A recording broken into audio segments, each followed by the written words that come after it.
اللاعبون الذين دمروا ليونيل ميسي كليا: اللاعب الأول كريستيانو رونالدو.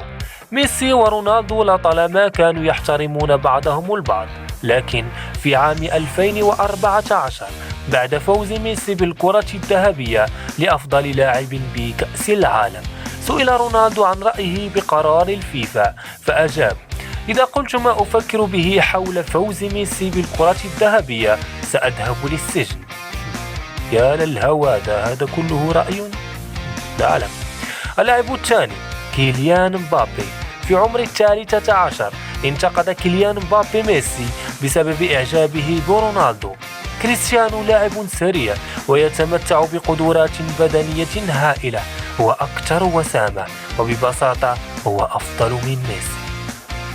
في رأيكم هل أنتظر لاعبا في عمر 13 عاما ينتقدني وأهتم لأمره؟ فميسي يهتم فقط للشباك ومراوغة اللاعبين، أظنه يكترث لذلك. فما رأيكم يا جماعة؟